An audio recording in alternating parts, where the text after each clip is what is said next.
at the end of the seventh round? I knew by that point in the fight that he has taken a heavy accumulation of punishment. And you can ask Dan. I looked and I said in that round, they're going to stop it. They're going to stop it. I think they're stopping the fight. And then I watched and it looked like the bell was about to ring, and I said, maybe not.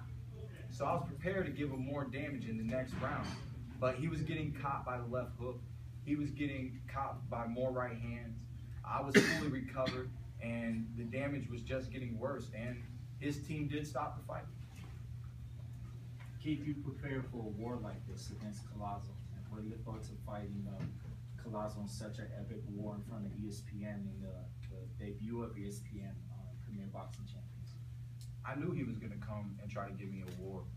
I was surprised when he was on his feet, moving backwards for the first 2 rounds. But I think he wanted to let the young fighter be a bull.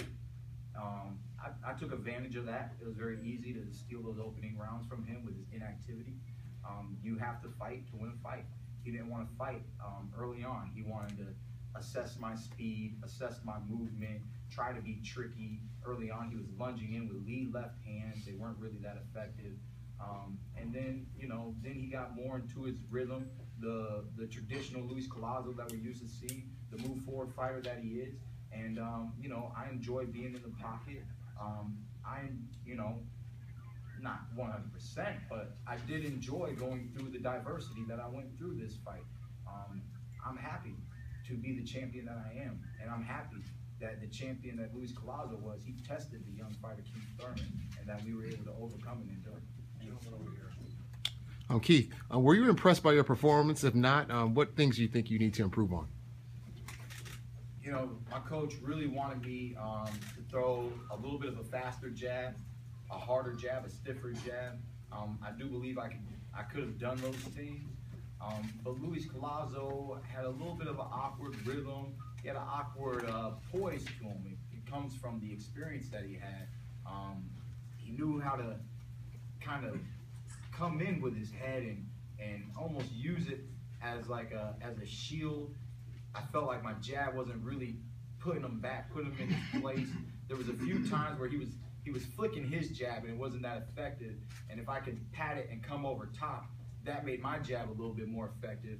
I think I could have kept my left hand a little higher and took advantage of that a little bit more in this fight, which I did not do, but there were other things that I did do well. There was a few rounds when I outboxed him very well. He was trying to hit me with right hooks, and I was moving, pivoting, using the ring very well, and I was happy with that performance. So,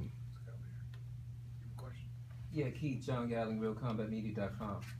In assessing your performance tonight, you seem more technically proficient than you have been in recent past.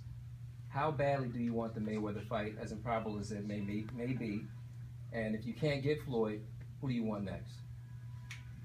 I want an opportunity to fight the best fighters in the world. This year was the first time I got any fighter ranked in the top 10 according to Ring Magazine, and I was happy with that. We had a great veteran who has made a lot of world champions look bad in the past, and he was able to make me look bad for a round, So, but we got back composed. We boxed very well. I keep telling you guys, I'm 26 years old, and I'm evolving. I'm learning in the sport, and I'm constantly growing. And we are happy to be doing what we're doing. At this level, you need to box. You need to be methodical. You have to think about how to break the fighter down. These are all pretty much champions, ex-world champions. And, they're in the ring for a reason. But what about Floyd or anybody that you might want next? Floyd is the top dog. He's the king of the division. I want a chance to fight the king. I guarantee you it will not be a boring fight. It's not going to be a Manny Pacquiao fight, It's not going to be a Marcos Maidana